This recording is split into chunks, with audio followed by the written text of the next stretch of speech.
बोले भगवान श्री कृष्ण की जय। गुरु नानक भगवान की जय।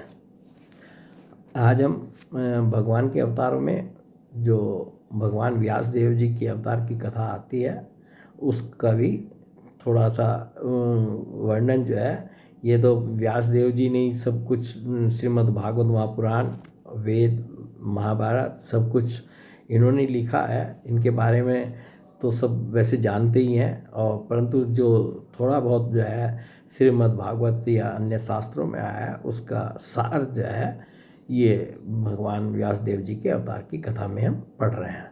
स्वयं श्री भगवान प्रति द्वापर में अवतीर्ण होकर वेदों का विभाग करते हैं। अकेले इस वैवस्वत मनवंतर में ही अब तक 28 व्यास हो चुके हैं। गत द्वापर के अंत में वही भगवान श्री कृष्ण द्वैपायन के नाम से पराशर के पुत्र रूप से में अवतीर्ण हुए थे। इनकी माता का नाम सत्यवती था। पराशर पर प्रसन्न होकर स्वयं भगवान शंकर ने उन्हें व्यास जैसे पुत्र होने का वर दिया था। जन्मते ही व्यास देव ने इच्छा प्रकट की कि मैं जंगल में जाकर एकांतवास और तपस्या करूंगा। सत्यवती ने बड़ी आपत्ति की, परंतु अंत में वे यह वचन देकर चले ही गए कि तुम्हारे स्मरण करते ही मैं आ जाया करूँगा। वे स्वयं भगवान के अवतार थे, उन्हें तपस्या की क्या आवश्यकता थी। फिर भी लोक कल्याण के लिए उन्होंने संसार के सामने तपस्या का सुंदर आदर्श रखा। लोगों को आलसी, अल्पायु, मंदमती और पापरत देखकर उन्होंने वेदों का विभाजन किया। श्रुतियों के तात्पर्य निर्णय के लिए ब्रह्मसूत्रों का परिणयन किया। स्त्री, शूद्र, ब्रह्म बंधु आदि भी वेदार्थ से वंचित न रहे, इसलिए महाभारत की रचना की। 18 पुराणों की रचना करके उपाख्यानों द्वारा वेदों को समझाने की चेष्टा की। इस प्रकार क्रम, उपासना और ज्ञान का विस्तार करने के लिए जो कुछ करना था वह सब किया। माता की आज्ञा का क्या महत्व है यह समझाने के लिए अपनी माता की आज्ञा से केवल दृष्टि के द्वारा पांडु, धृतराष्ट्र और विदुर जैसे महापुरुषों को जन्म दिया। जो है ये देखिए, ये महत्वपूर्ण वाक्य है। माता की आज्ञा का क्या महत्व है ये समझाने के लिए अपनी माता की आज्ञा से केवल दृष्टि के द्वारा पांडु, धृतराष्ट्र और विदुर जैसे महापुरुषों को जन्म दिया। तो व्यास जी जो है इनके पिता थे। अनेकों महापुरुषों को उपदेश दिया। उनकी वाणी से, संकल्प से और दर्शन मात्र से अनेकों को परमार्थ पद की प्राप्ति हुई। इतना कहने पर भी इन्हें अभी जो कुछ करना था वह अवशेष ही था। इनके कई गुरुओं का वर्णन आता है। इनके पिता पराशर ने इन्हें शिक्षा दी थी। 21वें गुरु वासुदेव से इन्होंने दीक्षा ली थी। सनकादि से कई बार सदुपदेश ग्रहण किए थे। अब इनके मन में यह बात खटकने लगी कि अभी मेरा कुछ कर्तव्य बाकी है। सरस्वती नदी के किनारे बैठकर सोच ही रहे थे कि प्रेम के आचार्य देव ऋषि नारद वीणा पर भगवान नाम का गायन करते हुए आ पहुँचे। ऋषि ने उनका स्वागत सत्कार किया। वे एक आसन पर शांति से विराजमान हुए। और ये जो देव ऋषि नारद की जो है व्यास जी से भेंट हुई थी, इसको हमने विस्तार से श्रीमद् भागवत महापुराण में जो है कि देव ऋषि नारद ने जो है नारद जी को जाकर के क्या कहा था और क्या उनकी भेंट में जो है दोनों के बीच में बातचीत हुई थी, इसका बहुत विस्तार से वर्णन पढ़ा था। तो इसलिए जो है इसको हम बहुत ज़्यादा विस्तार से नहीं इसमें पढ़ रहे हैं।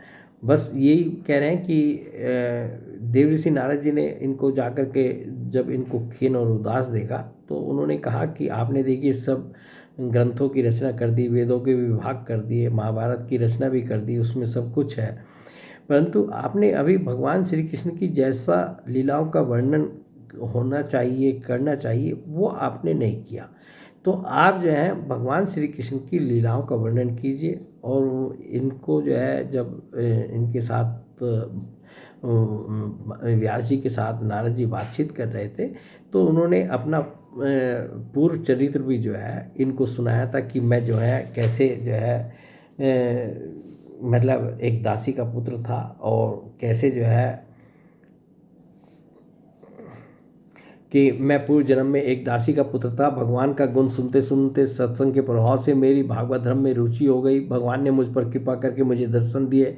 फिर उन्हीं की इच्छा से दूसरे जन्म में मैं ब्रह्मा का पुत्र हुआ और अब उनकी लीला, नाम और गुणों का इस भगवत दत्त वीणा पर गायन करता हुआ विचरण किया करता हूँ। मुझ पर उनकी इतनी कृपा है कि जब मैं उनका स्मरण करता हूँ तो वे आकर प्रकट हो जाते हैं। तुम भी उन्हीं के गुण गाओ।